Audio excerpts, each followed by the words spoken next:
Alors parmi les thèmes qu'on peut relever, il y a évidemment les manipulations génétiques, on peut dire qu'il est important. Alors on peut dévoiler quand même deux ou trois choses de l'histoire. Oui, mais c'est parce que ça aussi, les choses viennent...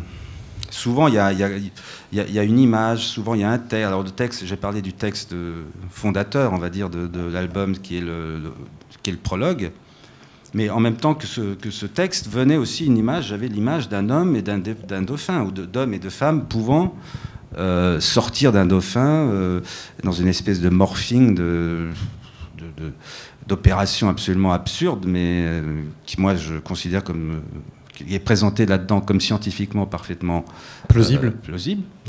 Et donc cette image de l'homme qui sort du dauphin et qui peut y retourner, à condition évidemment de réserver le dauphin. Donc il faut ensuite, dans la colonne vertébrale du dauphin, il y a 3 plots qu'il faut réinitialiser avec un code spécial. Ça, je vous dirai après le numéro du code, si ça intéresse quelqu'un. Je l'ai, moi.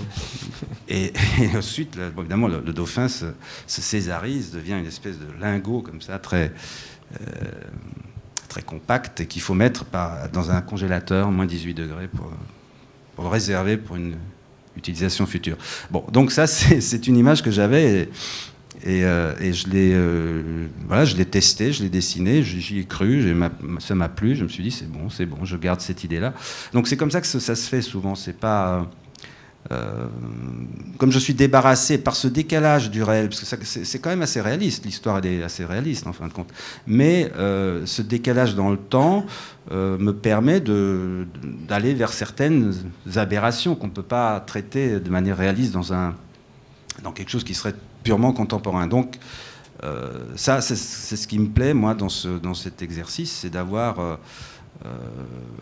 d'être dans le réel et en même temps d'en sortir de manière totalement aberrante, mais en même temps faisant croire que c'est possible. Et puis à la fois, on ne l'est pas dépaysé. C'était un album complètement différent du précédent, mais à la fois on retrouve justement ces corps abîmés, ces décors un peu délabrés, ces navires un peu décatis. Mais pas trop, je trouve que c'est... J'ai pas voulu, par exemple, montrer trop la catastrophe, les effets de la catastrophe. Non. Donc il y a relativement peu, il y en a même presque trop. J'aurais presque pu m'en passer totalement. Donc de ruines et tout ça. Puis les bateaux, effectivement, ils sont pas... J'aime pas. C'est terrible à dessiner un yacht. Hein, c'est effrayant. Je souhaite ça à personne. Ça n'a aucun intérêt. Et il y en a pourtant. Non, mais il n'y en a pas tant que ça, justement.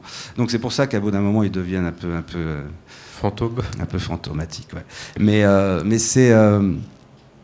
les corps sont abîmés, oui, mais pas trop non plus. Enfin, quelques dérives un peu. Il y a une nageoire qui s'est un peu développée à l'insu d'un expérimentateur un peu fou. Mais bon, il y a tout ça pour moi, c'est plutôt de la légèreté. C'est plutôt c'est une forme de ludisme un petit peu. Je fais ça aussi avec l'esprit de jouer un peu. Oui, on sent qu'il y a la thèse et l'antithèse, c'est-à-dire qu'on voit évidemment une catastrophe, tout ça, et puis à la fois on voit une planète qui réagit, qui se régénère, des corps qui trouvent des solutions avec des mutations. Il y a vachement d'espoir en fait Puis les animaux quand même. Et les animaux qui sont très présents. Qui sont présents et qui ne sont pas rancuniers. qui sont pas rancuniers. La planète elle-même n'est pas rancunière, hein, puisqu'elle... En gros, elle se remet à la disposition du vivant, alors c'est-à-dire des hommes et des animaux.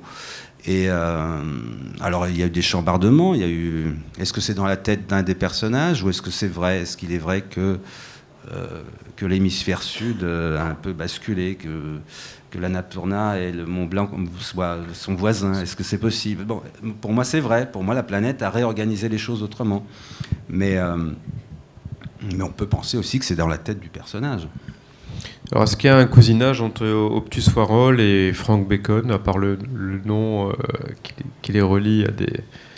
Oui, alors c'est deux peintres. Il se trouve que c'est deux peintres, c'est deux clins d'œil à deux peintres, oui, bien sûr. Je préfère de loin quand même Frank Bacon, personnellement. Oui, puis il va bien avec le... Mais là c'est parce que simplement, ça m'est venu, parce que le personnage... C'est un nom d'emprunt, et c'est Frank Bacon, c'est pas Francis, parce que... Oui. Il voit une reproduction de Bacon et il y a marqué F. Bacon. Donc à un moment donné, il dit il improvise. C'est mon nom, ça va être mon nom. Et donc il dit Frank. Mais il ne sait pas qui est Francis Bacon. Mais c'est. Mais c'est bien, parce qu'en même temps, on est dans l'hybridité, et quoi de mieux que de faire un clin d'œil au peintre de l'hybride suprême, savoir Bacon. Alors on peut revenir sur le duel entre ces deux hommes, ce qui est quand même fascinant, parce qu'on les suit, enfin eux-mêmes se suivent à distance, et nous on les suit à travers leur fuite et leur... C'est-à-dire qu'ils cheminent parallèlement au bateau, c'est-à-dire qu'eux aussi vont vers ce détroit, mais en fait ils y vont pour régler leur compte définitivement, pour le duel ultime. Le duel final du dernier plan, quoi. Ouais. Et alors, on peut revenir un peu sur justement ce duel par citation, qui sont très très importantes. Enfin, on les attend, on les suit, on les lit, elles éclairent les personnages et la situation. C'était très amusant à faire ça, parce que moi en fait cette histoire je l'ai écrite au fur et à mesure que je la faisais. Ça se faisait je cheminais avec les personnages quasiment. En fait, elle a été improvisée au fur et à mesure en fait. Quasiment. Je savais qu'ils allaient vers le détroit des 17. Et puis je savais qu'à cet endroit-là, alors il fallait qu'il y ait un moment un peu déstabilisant. J'ai pensé à cette famille un peu dégénérée, un peu cannibale sur les bords. Bon, ça c'était le point d'orgue de ce sommet du centre de l'album. Et puis ensuite, on continue vers l'eau potable, l'eau claire. Mais ces deux cow-boys qui se suivent, en fait, ils commentent ce qui leur arrive, tout simplement. Ils réagissent à ce qui leur arrive. Par exemple, l'un d'eux recueille à un moment donné le personnage de Anna, qui réussit à sortir d'un dauphin. Et donc ce qu'il dit à cette femme, qu'il ne connaît pas, c'est en rapport avec sa rencontre. Mais il le dit à travers des citations. Et donc lui, il répond par citation, ce qui a le don d'énerver Anna, qui n'aime pas les gens qui parlent par citation. Tout comme moi. Moi, je n'aime pas les gens qui parlent par citation. Enfin, je ne sais pas que je n'aime pas, c'est pas ça, mais je trouve ça un peu factice, quoi. Et on se cache derrière les personnages en général. Et donc, voilà, donc tout ça aussi, c'est ludique. Alors, pourquoi ces citations je me suis quand même un petit peu concentré sur un certain type d'auteur, mais en même temps, je les utilisais dans le contexte de l'histoire des personnages, pas dans un contexte où je voulais faire passer des messages.